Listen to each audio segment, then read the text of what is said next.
नमस्कार। मैं संदीप पांडे, लखनऊ से।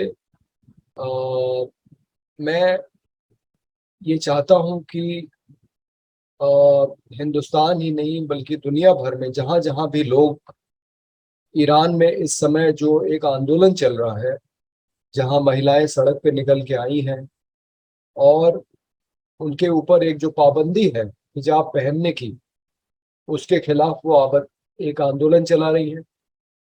आपको मालूम है कि एक महासा अमीनी नाम की 22 वर्षीय महिला को गलत तरीके से हिजाब पहनने के लिए, यानी कि उसने हिजाब तो पहना था लेकिन उसके कुछ बाल दिखाई पड़ रहे थे, इस वजह से उसे पुलिस ने हिरासत में लिया और पुलिस की हिरासत में उसकी मौत हो जाती है। उसके बाद पूरे ईरान में खास करके महिलाएं, और वो भी कम उम्र की महिलाएं, यानी कि किशोरियां और 20 से 30 वर्ष की उम्र की बहुत सारी महिलाएं सड़कों पे निकल के आती हैं, नाचते गाते अपने हिजाब फेंक के, हिजाब निकाल के वो उसको आग में फेंक रही हैं, जला रही हैं। वहाँ की जो पितृसत्तात्मक समाज ही नहीं बल्कि वहाँ का जो इस्लामिक शासन है, आपको मालूम है कि 1979 से वहाँ पे इस्लामिक शासन है।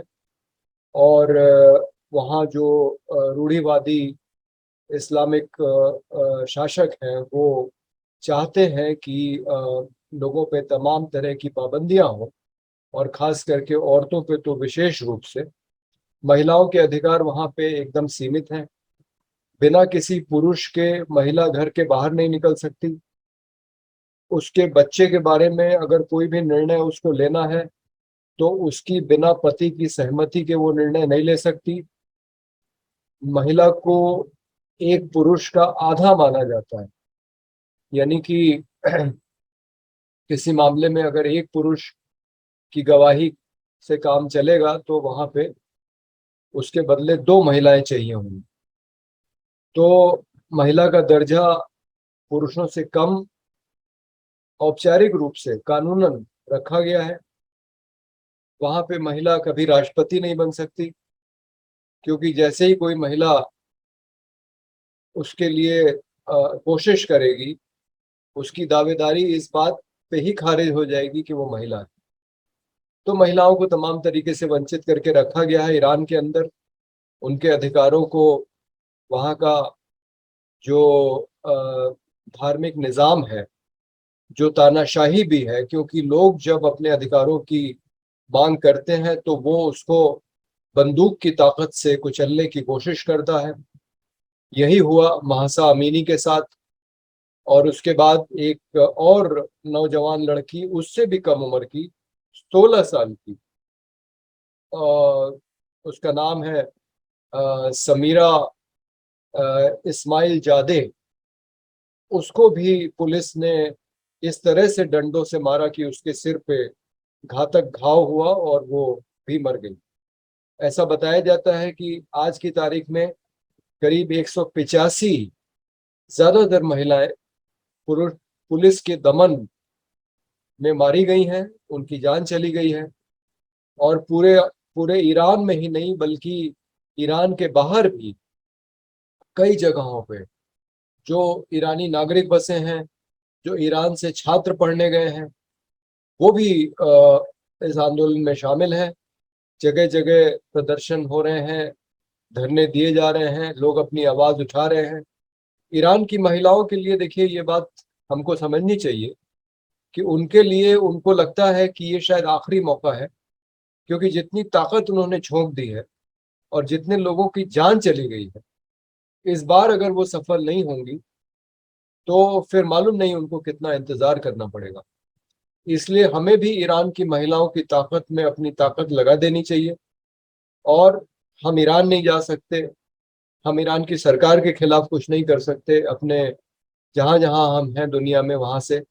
लेकिन हम इतना तो कर सकते हैं कि हम अपने घर से, अपने कार्यालय से इस तरह का एक समर्थन में वक्तव्य हम सोशल मीडिया के माध्यम से जारी करें, ताकि ईरान के लोगों को पता लगे कि वो अकेले नहीं है।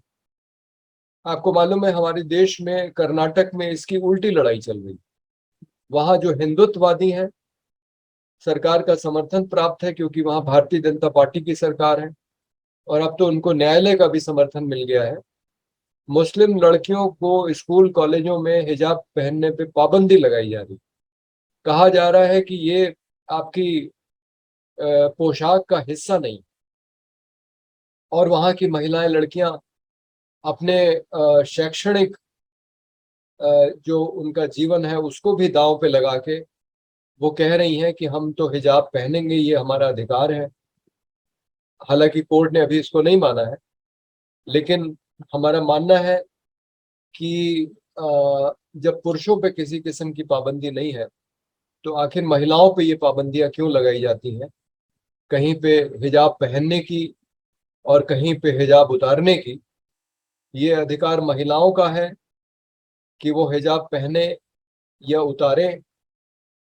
जो लोग ये कहते हैं कि महिलाएं हिजाब इसलिए पहन रही हैं क्योंकि वो एक पितृ सत्तात्मक सत्ता के अधीन है और उन्हें इस बात का अंदाजा भी नहीं है, तो ठीक है, आज वो पहनना चाहती हैं, उनको पहनने का अधिकार मिलना चाहिए। जिस दिन उनको ईरान की औरतों की तरह लगेगा कि उनको हिजाब उतारना है, उस दिन वो खुद उतारेंगी। आज हमें कर्नाटक की लड़कियों, महिलाओं का समर्थन इस बात के लिए करना है कि वो हिजाब पहनना चाहती हैं, और कल जब वो हिजाब को उतार के फेंकना चाहेंगी तो भी हम उनके साथ खड़े रहेंगे।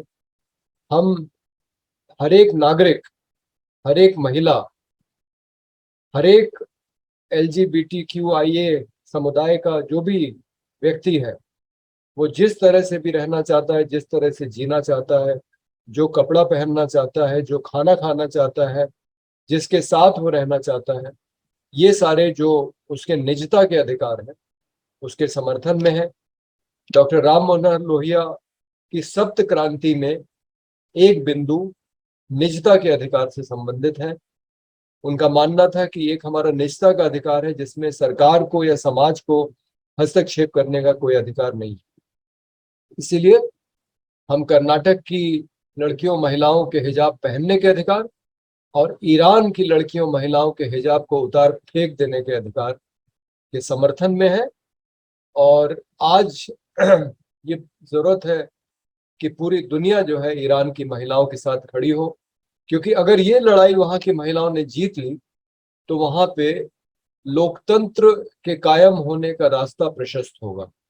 तो ये बहुत जरूरी है कि ईरान में यदि लोकतंत्र आना है, और जो ये वहां पे धार्मिक कट्टरवादी एक सत्ता है जो पूरी तरह से इन अधिकारों के खिलाफ है, लोकतंत्र के खिलाफ है, उसकी जगह यदि एक बेहतर निज़ाम कायम होना है जिसमें लोगों के मानवाधिकार सुरक्षित हो, तो हमें आज ईरान की महिलाओं के आंदोलन में अपनी ताकत लगानी चाहिए, उसको अपना पूरा समर्थन देना चाहिए।